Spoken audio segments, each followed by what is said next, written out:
ഗാന്ധി സ്മൃതി ദിനത്തിൽ രാഷ്ട്രപിതാവിന്റെ 100 ചിത്രങ്ങൾ വരച്ച് പ്രദർശനം നടത്തി ശ്രദ്ധേയമാവുകയാണ് കോഴിക്കോട് പനങ്ങാട് നോർത്ത് AUP സ്കൂളിലെ 7ാം ക്ലാസ്സുകാരൻ ആദിത്യൻ JB.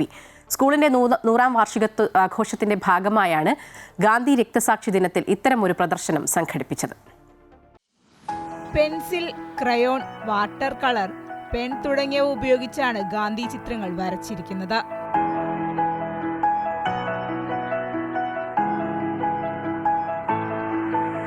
പന്ത്രണ്ട് വയസ്സുകാരൻ വരച്ച 100 ഗാന്ധി ചിത്രങ്ങളും ജീവൻ തുടിക്കുന്നതാണ്. ഗാന്ധിജിനെ വരയ്ക്കാൻ 5 വർഷമൊക്കെ എടുത്തിട്ടുള്ളൂ. ഒരു വല്ലാത്തൊരു വ്യത്യസ്ത അനുഭവമായിരുന്നു ഗാന്ധിജിനെ വരയ്ക്കുന്നത്. ഞാൻ എൻ്റെ കരിയറിൽ തന്നെ ഇതാദ്യമായിട്ടാണ് ഇങ്ങനെ ഗാന്ധിജിയുടെ 100 എണ്ണമൊക്കെ വരയ്ക്കുന്നത് തന്നെ. കുട്ടിക്കാലം മുതൽ ചിത്രരചനയിൽ കഴിവ് തെളിയിച്ച ആദിത്യൻ വർഷങ്ങളായി LP UP വിഭാഗങ്ങളിൽ സബ് ജില്ലാ തലങ്ങളിൽ സ്കൂളിനെ പ്രതിനിധീകരിച്ച് 1ാം സ്ഥാനം കരസ്ഥമാക്കിയിട്ടുണ്ട്. ആദിത്യൻ 1ാം ക്ലാസ്സിൽ പഠിക്കുന്ന സമയത്തെ ചിത്രരചനയിൽ വലിയ താല്പര്യം കാണിക്കുന്നുണ്ടായിരുന്നു.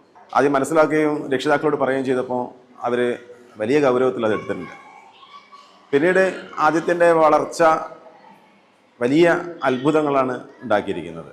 ഈ ഒരു പ്രദർശനം പനങ്ങാട് നോർത്ത് AUP സ്കൂളിനും ഒരു കലാകാരൻ എന്ന നിലയ്ക്ക് ആദിത്യനും ഏറെ അഭിമാനിക്കാവുന്നതാണ്, ഏറെ സന്തോഷം നൽകുന്നതാണ്.